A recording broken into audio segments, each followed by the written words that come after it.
본문 창세기 42장 18절에서 25절 한 절씩 교독하고 마지막 절은 함께 읽도록 하겠습니다. 저부터 읽겠습니다.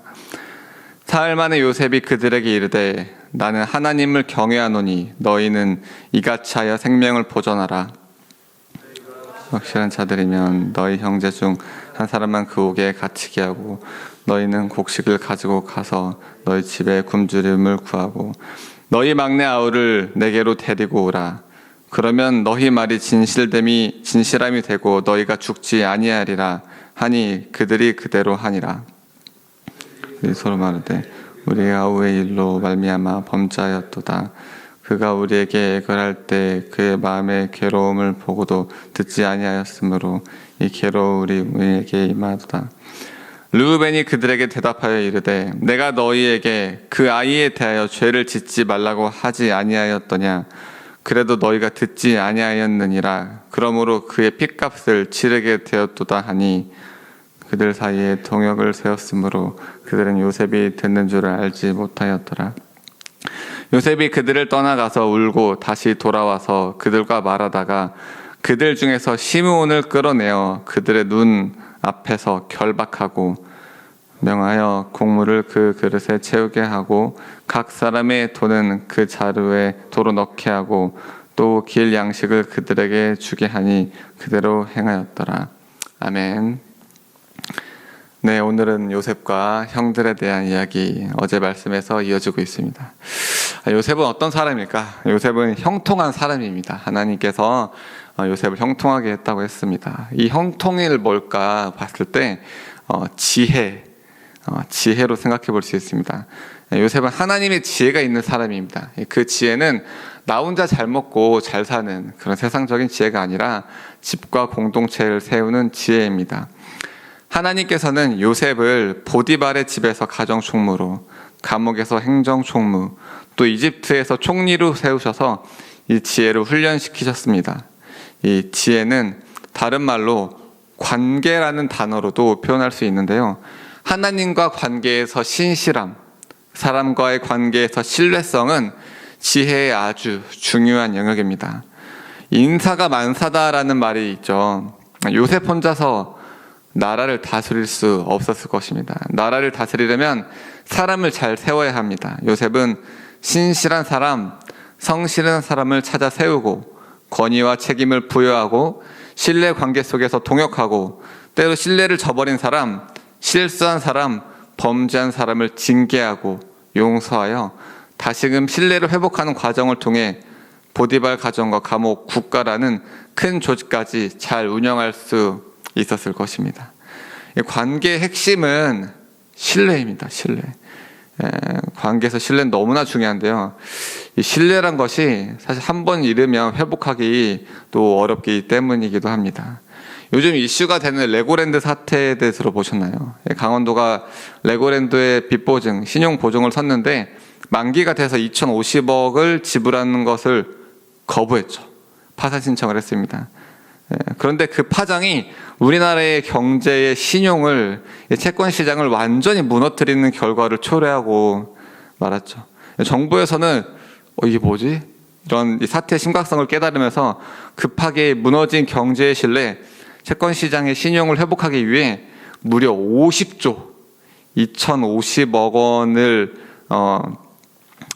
막기 위해서 이제 50조 플러스 알파라는 돈을 긴급하게 마련했는데 세상에 그것도 부족한 상황이고 앞으로는 2배 이상의 돈을 더 마련해야 할 수도 있다고 해서 여론이 지금 언론이 난립니다. 이런 걸 보면 무너진 신뢰를 회복하는 것이 얼마나 힘든 일인지 알 수 있습니다. 자, 이제 본론으로 들어가 보겠습니다. 본문의 상황 속에서 22년 전 형들이 요셉을 팔아넘긴 사건을 통해 요셉과 형들 사이의 신뢰관계는 완전히 깨어진 상태입니다.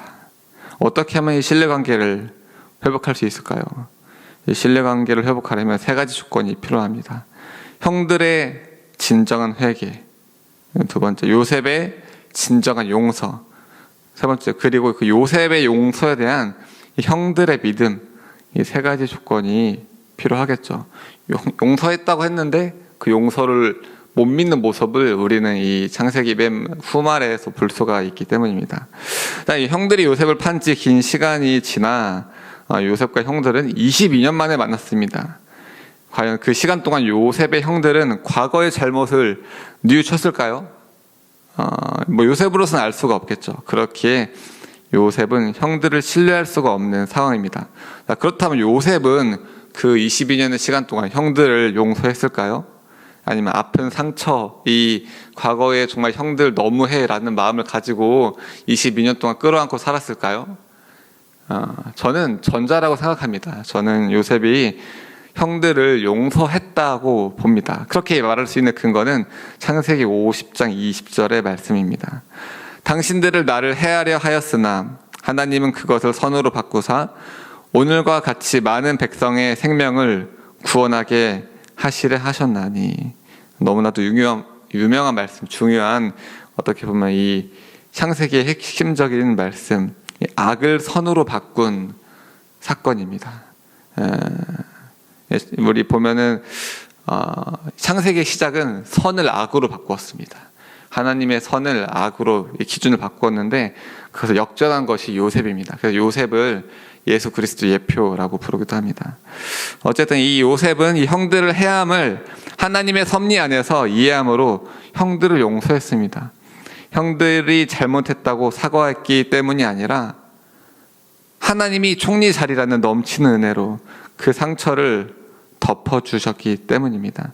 쉽게 예를 들면 우리가 1억의 손해를 끼친 사람 용서할 수 있을까요? 용서할 수 있습니다. 언제 용서할 수 있냐?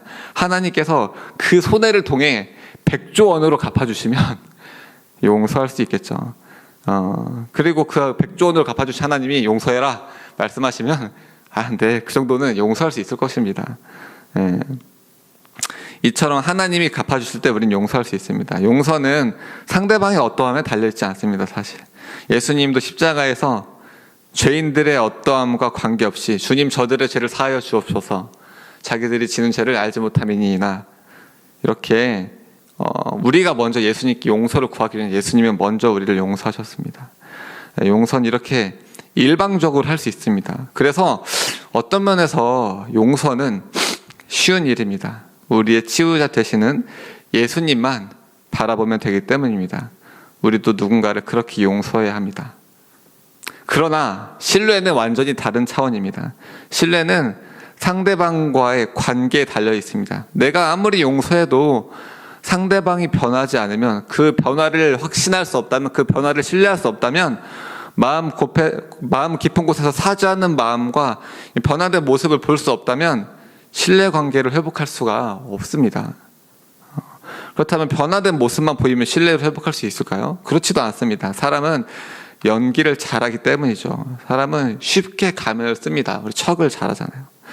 요셉이 만일 형들 앞에서 바로 형들 또 여기까지 왔어, 나 요셉이야, 이렇게 했더라면 어땠을까요? 그렇게 해서 나 이미 형들 잘못 다 용서했어 라고 해서 이렇게 창세기가 이런 왔다 갔다 하는 과정 없이 빨리 끝났으면 어떻게 됐을까요? 그러면 이 형들은 이 총리라는 요셉의 권위 앞에 평생 미안했어 그때 하면서 반성한 척 이렇게 연기를 하며 살았을 겁니다. 아니, 연기를 했어야만 했을 것입니다. 그러면서 한편으로는 요셉이 언제 죽일지, 요셉의 용서를 진정으로 믿지 못하고 두려움에 빠져 죽을 때까지 살았어야 했을 것입니다. 자신들이 진심으로 반성하는 모습을 보여줄 기회가 없었고 보여준 적도 없었기 때문입니다. 이런 서로 간의 불신은 야곱의 가족이 하나로 회복되는 데 있어서, 더 나아가 이스라엘이 하나로 민족국가로 세워지는 데 있어서 분명 걸림돌이 될 수밖에 없었을 것입니다. 이는 요셉이 바라는 바도 아니고 하나님의 뜻도 아니었을 것입니다. 다행히 요셉은 이런 신뢰관계를 회복하는 데 있어서 많은 훈련을 받은 하나님의 형통한 사람이었습니다. 이 창세기 42장부터 앞으로 50장까지 이어지는 요셉과 형들의 상호작용 사이에서 나오는 말씀들은 요셉이 하나님께서 주신 지혜로 그 신뢰를 회복해가는 과정이라는 측면에서 이해해 볼 수 있습니다. 물론 창세기 15장 13절에 여호와께서 아브라함에게 이르시되 너는 반드시 알라. 내 자손이 이방에서 객이 되어 그들을 섬기겠고 그들은 400년 동안 내 자손을 괴롭히리니 라는 하나님의 섭리, 예언의 성취라는 측면이 더 큰 그림이지만 오늘은 그 부분은 다루지 않고 이 신뢰 관계 회복에 좀 집중하도록 해보겠습니다. 자, 그렇다면 요셉이 형들과의 신뢰 관계를 회복하기 위해 어떤 지혜를, 어떤 방법을 사용했을까요? 이 수십 년간의 하나님께 관계의 지혜를 훈련받은 요셉은 두 가지 방법을 사용했습니다. 첫 번째는 형들을 요셉이 겪었던 구덩이, 감옥의 상황, 죄수의 상황으로 집어넣는 것이었습니다. 두 번째는 막내 아우 베냐민을 데려오는 것이었습니다. 알다시피 요셉과 베냐민은 라헬의 아들들이죠. 그렇기에 형들이 베냐민을 대하는 모습을 보면 요셉을 대하는 마음도 알 수 있습니다. 요셉은 베냐민을 붙잡을 계획을 세웁니다. 베냐민이 붙잡혔을 때 형들이 베냐민을 대하는 태도를 보면 형들이 진정으로 변화되었는지를 알아 확실히 볼 수 있을 것이기 때문입니다. 근데 오늘 본문은 이 두 가지 방법 중에 첫 번째 방법, 즉 형들을 감옥에 집어넣는 것이 부각되어 있으므로 그 부분을 좀 더 집중해서 보도록 하겠습니다. 18절은 이렇게 시작합니다. 사흘 만에, 오늘 본문의 첫 말씀인데요. 사흘 만에. 그 앞절인 17절은 이렇게 끝납니다. 그들은 다 함께 3일을 가두었더라. 이 3일 동안 어떤 일이 있었는지 성경에 기록되어 있지 않습니다. 하지만 형들이 너희는 과연 정탐꾼이니라 라는 요셉의 의심을 받고 이 3일 동안 죄수처럼 잡혀 있으면서 어떤 심경이었을지 우리는 짐작해 볼 수 있습니다. 그런데 이 심경을 짐작하기 전에 고려해야 될 것이 있는데 요셉은 형들에게 형들 딱 3일 동안만 잡아둘 거고 3일 후에는 풀어줄 거야 이렇게 말했을까요? 아니면 잡아 가두면서 언제 풀어줄지 말하지 않았을까요? 저는 후자라고 생각합니다. 성경에 기록되어 있지 않지만 이 후자라고 생각한 이유는 요셉은 언제 풀릴지 모르는 두려움이 형들이 뉘우치는데 더 유익하다고 판단했기 때문일 것입니다. 당시 초강대국인 이집트의 최고 권력자에게 정탐꾼이라는 의심을 받아 언제 풀려날지도 모른 채 태어나서 처음으로 가두어진 형들은 많은 생각을 했을 것입니다. 고대에는 인과응보적 신앙이 강했기 때문에 아마도 우리가 무슨 잘못을 했길래 이런 일을 겪는 것일까? 라는 생각을 하지 않을 수 없었을 것입니다. 그 결과 22년 동안 감춰놓았던 그들의 은밀한 죄, 어쩌면 너무 오랜 시간이 지나 자기들도 잊어버렸던 죄, 아버지에게조차 꽁꽁 숨겨놔서 그 누구에게도 심판받지 않고 정죄받은 적 없던 죄를 분명히 깨우치게 됐을 것입니다. 그때나 지금이나 동일하신 하나님은 지금도 동일하게 일하십니다. 혹시 꼼짝없이 붙잡혀서 아무것도 할 수 없는 상황이 있는 분이 있으신가요? 꼭 감옥이 아니라도 우리는 그런 상황에 처하곤 합니다. 도대체 어디서부터 어떻게 풀어야 하는지 알 수 없는 내 힘으로 해결할 수 없는 문제에 우리는 부딪힐 때가 있습니다. 형들처럼 그런 문제에 갇힐 때가 있습니다. 이런 문제는 먼저 내 안에 있는 문제를 해결해야 한다는 하나님의 사인일 수가 있습니다. 혹시 갇힌 상황 속에 있다면 돌아봐야 합니다. 내 안에 과거에 수십 년 전에 회개하지 않고 넘어갔던 은밀한 죄가 없는지 말입니다. 하나님께서는 어떤 은밀한 죄, 묻어놨던 죄도 돌이켜 회개하기를 원하십니다. 우리를 가둬놔서라도 말이죠. 아무튼 이런 요셉의 의도는 성공적이었나 봅니다. 형들은 이렇게 고백하죠. 21절에 그들이 서로 말하되 우리가 아우의 일로 말미암아 범죄하였도다. 그가 우리에게 애걸할 때 그의 마음의 괴로움을 보고도 듣지 아니하였으므로 이 괴로움이 우리에게 임하도다. 르우벤이 그들에게 대답하여 이르되 내가 너희에게 그 아이에 대하여 죄를 짓지 말라고 하지 아니하였더냐. 그래도 너희가 듣지 아니하였느니라. 그러므로 그의 핏값을 치르게 되었도다 하니. 네, 근데 어떤 사람은 이 말씀을 보면서 요셉 너무 뒤끝이는 거 아니야? 자기가 다 그대로 갚아주고 그게 뭐야? 힘이 있으면 다야? 이렇게 말할 수도 있을까요? 그렇지 않죠. 요셉이 당한 대로 갚아줬으면 형들을 노예로 팔았거나 자기가 3년 동안 감옥에 갇혀 있었던 것처럼 감옥에 오랫동안 가둬놨을 것입니다. 여기 본문을 보면 감옥이라는 표현은 나오지 않고 그냥 붙잡아놨다라고만 나옵니다. 그냥 그렇게 누추하고 어두운 곳이 아니라 그냥 붙잡아놨던 것이죠. 요셉은 또 이렇게 하나님을 경외함으로 행했다고 분명히 말합니다. 자신의 권위 아래 들어온 형들에게 하나님의 공의를 행하는 역할을 한 거죠. 그뿐 아니라 형들에게 죄를 뉘우칠 기회를 준 것입니다. 마찬가지로 우리도 할 수만 있다면 요셉처럼 그럴 능력과 권위와 여건이 된다면 잘못한 사람에게 잘못을 깨닫고 뉘우칠 수 있는 기회를 줘야 합니다. 부모 자식 간이 그럴 수 있겠고 또 직장에서도 그런 관계가 있을 수 있겠죠. 교사와 학생 간에도 그럴 수 있습니다. 때로는 적절한 징계가 필요할 수 있습니다. 조건 없는 용서하는 사람에게 당연히 필요하죠. 사실 부모는 자식을 조건 없이 당연히 용서합니다. 그러나 용서받는 사람에게는 그런 조건 없는 용서가 도리어 진정으로 회개하지 못하게 만들 수도 있기 때문입니다.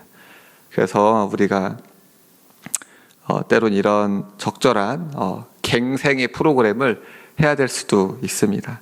말씀을 좀 정리해 보겠습니다. 첫 번째는 요셉의 입장에서 말씀을 보는 것인데요. 관계 회복, 신뢰 회복의 지혜입니다. 세상은 깨어진 관계로 신음하고 있습니다. 깨어진 신뢰로 아파하고 있습니다. 뉴스를 볼 때, 선거를 할 때나 직장에서 일을 하다 보면 때로는 가장 친밀해하는 가정과 교회에서조차 우리 모두가 깨어진 신뢰로 고통스러워하는 것을 알 수 있습니다. 이런 세상 속에서 우리 모든 성도들이 요셉처럼 또 하나님과 우리 사이에 다리가 되어주신 예수님처럼 하나님이 주신 지혜와 능력으로 깨어진 신뢰 관계를 회복하는 축복의 통로가 되기를 예수님의 이름으로 축복합니다. 두 번째, 형들의 입장에서 말씀을 보는 것인데요. 이 3일간의 붙잡힘입니다. 하나님께서는 나도 몰랐던 22년 혹은 그 이상 너무나 오래돼서 잊어버렸던 과거의 죄 혹은 상처 또한 구덩이에 넣어서라도 깨닫고 회개하길 원하십니다. 주일 목사님 말씀처럼 우리 안에 과거의 죄와 상처가 나이테처럼 남아있어서 약한 여기 틈타는 문이 될 수도 있기 때문입니다. 제가 여기서 상처도 회개해야 된다고 했는데요. 그 이유는 상처를 계속 붙잡는 것이 용서하라는 예수님의 명령을 거스르는 것이고 또 우리를 치유하는 성령의 은혜를 거부하는 것이기 때문에 죄가 될 수 있기 때문입니다.